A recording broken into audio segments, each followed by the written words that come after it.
दौऱ्यावर होतात आणि शहराची आढावा बैठक काय सांगाल त्याबद्दल? सगळ्या महाराष्ट्रात मी प्रत्येक जिल्ह्यात फिरतोय.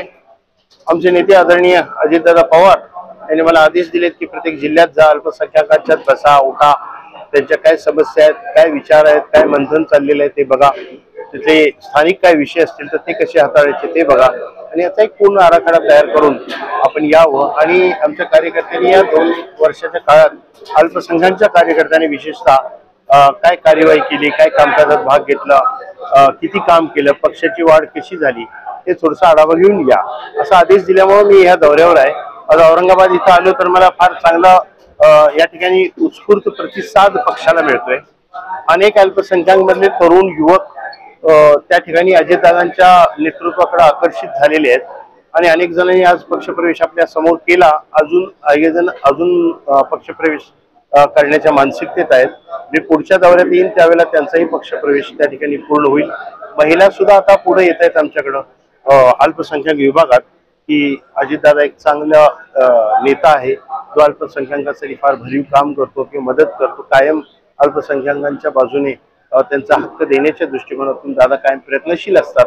ही एक भावना अल्पसंख्याक समाजात आहे आणि तेव्हा अल्पसंख्याकांकडे आज आमचा पक्ष आणि अजितदादा हे एक आकर्षणाचा विषय आणि तो इथं औरंगाबादमध्ये फार मोठ्या प्रमाणात मला दिसून आला. तर तुम्ही आता भाषणामध्ये सांगितलं का कार्यकारिणीची पुनर्रचना करणार करावी लागते. एक लक्षात घ्या, एक पाणी एक ठिकाणी स्थिर राहिलं तर ते गढूळ होतं, प्रवाहित राहिलं पाहिजे.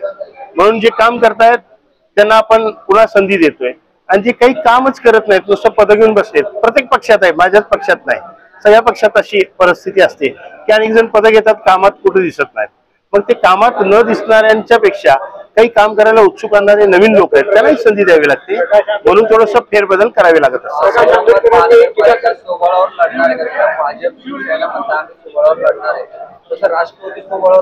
आमच्या वरच्या लेवलला काय ठरेल आणि आमचे नेते जे आदेश देतील त्यानुसार निवडणुकीत भाग घेतला जाईल. आज तो विचारायचा प्रश्न नाही. मी तुम्हाला एक सांगतोय का, आपण पत्रकार आहात, जाणकार आहात, अजून वॉर्ड रचना व्हायची, सदस्य संख्या निश्चित व्हायची, अजून त्याच्या आधी किती, म्हणजे आपण फार लांबचं बोलतोय असं वाटतंय मला. त्यामुळे ह्या सगळ्या प्रोसेस होऊ देत, मग आपल्याला शेवटी क्षणाला ते बोलता येईल. इतर पक्ष कामाला लागलेले, आमचाही पक्ष लागलेला आहे. बघितलं ना आपण, एवढे कार्यकर्ते कसं कामाला जोमाने कामाला लागले. आमचाही पक्ष कामाला लागलेला आहे. त्यामुळे निश्चितपणानं आमचा परफॉर्मन्स येत्या महापालिका निवडणुकीत फार चांगला असेल. महापौरसाठी दावा करणार ते विषय पुढचे आहेत. अजून जिथं वॉर्ड रचना झाली नाही, सदस्य संख्या निश्चित झाली नाही, तोपर्यंत आपण त्याच्या पुढचं बोलायला लागलो, हे चुकीचं आहे. त्यामुळे थोडस वेळ वेटिंग करावी लागेल तुम्हाला मला, की नक्की काय काय सिच्युएशन होते, किती वॉर्ड होतात, किती सदस्य संख्या होते, कुठल्या भागात कुणाचं प्राबल्य आहे, तिथे स्कोप कुणाकुणाला आहे, आम्हाला कुठं कुठं स्कोप आहे, हे नंतरचे विषय आहेत. आज काही पक्षप्रवेश झाले, आगामी काळामध्ये काही माजी नगरसेवक वगैरे तुमच्या संपर्कात आहेत? बोलणं सर्वांशी आहे. औरंगाबादमध्ये बरेच प्रतियश लोकांनी आज माझ्याशी संपर्क साधला, मला भेटले आणि त्यांनी सुद्धा इच्छा व्यक्त केलेली आहे. पण त्यासाठी मी वेगळा वेळ त्यांना देणार आहे, येऊन त्यांच्याशी चर्चा करून आणि मग पक्षप्रवेशाचा त्यांचा विषय निश्चित केला जाईल. औरंगाबादसाठी काही फंड वगैरे मुस्लिम मायनॉरिटी मधून तुम्ही आणणार डेव्हलपमेंट? मायनॉरिटीचा फंड तर सगळीकडे जिथं मायनॉरिटीज आहेत तिथे मिळतच असतो. तुमच्या औरंगाबादला आज बघा ना तुम्ही, हज हाऊस, मी मगाशी जाऊन आलो, किती चांगली वास्तू, देखणी वास्तू, एवढं देखणं कॉम्प्लेक्स तिथं उभारलेलं आहे. हे अल्पसंख्याक विकास विभागाकडनंच आहे ना.